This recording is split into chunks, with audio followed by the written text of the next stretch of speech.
G'day, it's Jamie and welcome to Tantanilla Tigers. Today I'm reading an old newspaper article about a Bengal tiger fight at the Adelaide Zoological Gardens in 1889. So we'll get into it. This was published in the Pictorial Australian in May 1889, titled The Tiger Fight at the Zoological Gardens. Death of a fine Bengal tiger. On Friday afternoon, May 17th, the Adelaide Zoological Gardens was the scene of a novel and exciting encounter between two of the large Bengal tigers, which have always been a great source of attraction at the gardens, and a third, also a valuable brute, said to be worth £200, which meant its death in the struggle. Our reporter, who happened to be present at the time, gives the following account of the battle. I was one of 5 or 6 persons who saw the unfortunate encounter between the tigers, and I shall not speedily forget the horrible yet fascinating spectacle. My attention was first arrested by prolonged deep growling, which evidently came from the tiger's cage. It was feeding time, and going to the front of the cage, I found the animals enjoying their meal. A description of the cage is necessary to convey an idea of what happened. The cage is divided into 2 compartments, in each of which 2 animals, a male and a female, were confined. The partition consists of a fairly thick wall, and in the centre there is an aperture which, if left unclosed, would enable the animals to pass from one den to another. This opening is doubly barred by a grating and a door of iron, which both are closed. When both are closed, there is a space between corresponding to the thickness of the wall. The grating, like the door, opens and shuts by a slide. The iron door, as the event of Friday proved, is the only effectual barrier, but it is frequently left open to enable the carnivora in the 2 compartments to become familiar with the sight of one another through the grating. On such occasions, the grating, a comparatively frail affair, would constitute the only means for keeping the tigers apart. It is just then that the keepers should be near, and it is more than usually necessary that they should be while the animals are feeding. I will not say the iron door was wide open, but it was half open, and a little pressure would have done the rest. In the compartment where the iron door is fixed, the younger pair were imprisoned, and close against the half-open door was one of the tigers gnawing a bone. From this creature the growling came, which had attracted my notice, and the cause was apparent at a glance, for through the grating the brute was able to look into the other compartment where one of the animals there were confined was restlessly walking up and down and growling, but in lower tones. It was clear that the wanderer was bent on provoking the fellow occupied with the bone, and manifestly with growing success. Perhaps, boneless himself, he coveted the meal of his neighbour, dissatisfied with the dispensation of the authorities, and eager to get what is understood as the lion's share.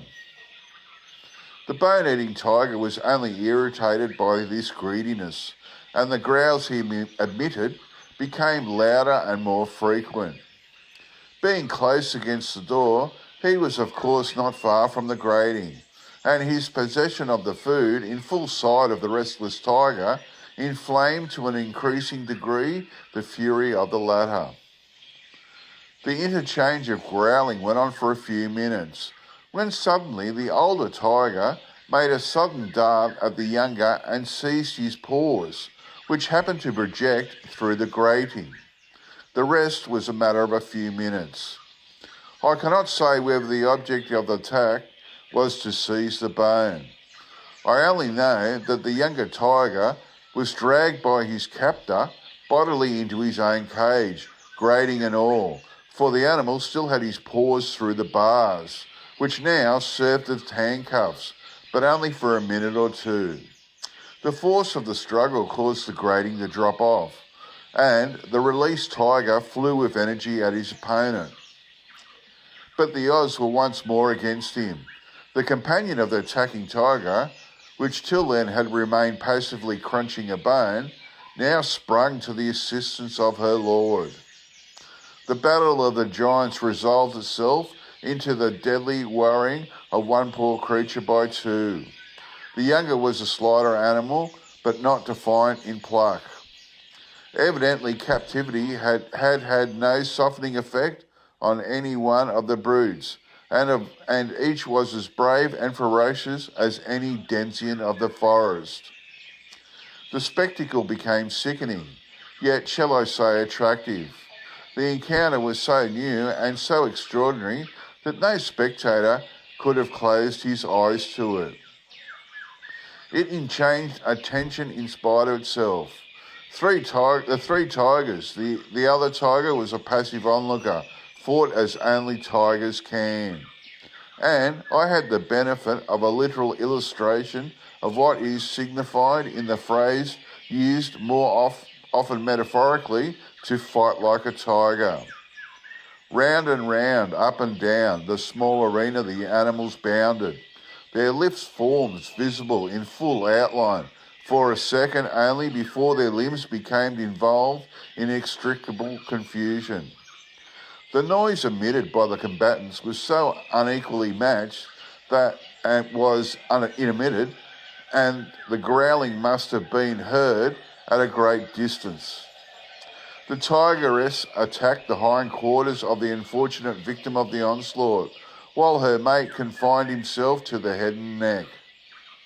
The attack indeed was conducted with strategic precision, and the harassing at the rear was quite in the nature of manoeuvres of a skilled general.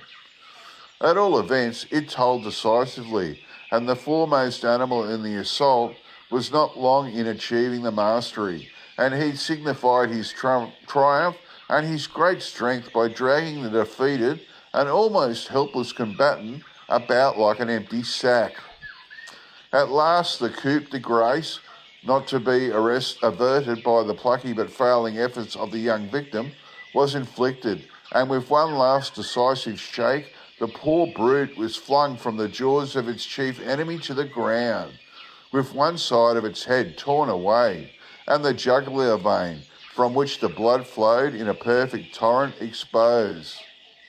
I could stand it no more, but rushed to seek personally the assistance I had failed to invoke by repeated shouts. The attendants came and separated the tigers, and examined the wounded one in the hope of saving life by sewing up the gash. But the case was hopeless. The animal was dead within a few seconds after the restoration of peace. Someone professed to have heard the crushing of the skull. This was erroneous, for the bones of the head were uninjured. Death was caused by a laceration of the fleshy part of the neck. The strength of the tiger is proverbial, but strange to say, the bones of none of the combatants were apparently injured, and hardly the sign of hurt was visible on the powerful paws and frames of the survivors. The end. Wow, that's amazing. This makes me angry and sick hearing stories like this, because of the fact that it's all down to human error. If those cages had have been made better, this never would have happened, and they should have been feeding the tigers more for them wanting to fight over a bone. Luckily, and like zoos in those days all over the place in the 1880s were like run by cowboys, they were, and like they were just like, let's bung these creatures in a cage and see what happens, without any real thought to it. Luckily, it's better run nowadays, zoos are. Okay, that's it from me. I'll get back to you all next time. Bye.